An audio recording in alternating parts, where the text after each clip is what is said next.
तोरा सहेली से। अच्छा तू तो प्यार करत तारू एगो तेली से, तो हमर काम चलता तारा सहेली से। अरे तो जाना चलावा नेक्स्ट टाइम में तू आवो।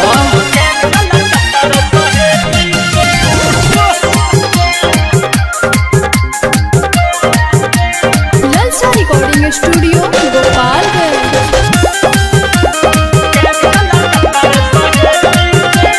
बिगड़ल बालो तो हवे शुरू के आदत, सारा लेकिन पर नजर मारे के एगो के यूज कलेला पर तू चाहेला दूसरा निहारे के साथा पे है हो गई। का कहले रे पगली बनो ना सती कैलू तू आती, हमरा पे फेकेलू जाल हो लेके सवाद फेरू ओकरा बाद हो गइलू दोसर के माल हो। दूर रहो अबे चंदा चमेली से बुझला।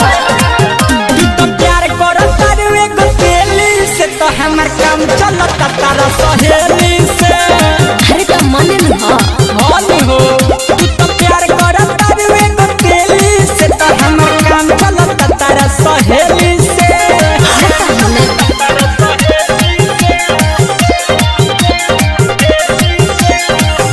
presented by Ragni Music।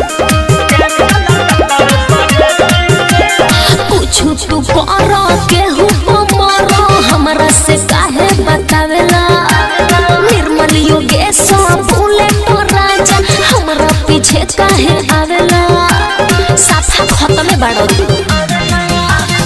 एमे उमे के बुझन हमके हमरा में बाधे रहू ना सच बात। तोरे ही जैसन जाके पताई बोलई की तोरा से सुन रहो। यारवा भेजता रोज बरेली से अच्छा। का बुझाई। ते तो प्यार करत रे एगो तेली से, तो हमर काम चलता तोरा सहेली से।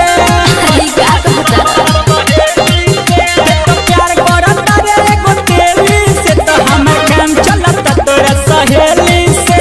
तो जा खोजतिया। हाँ, मैं presented by Ragni Music।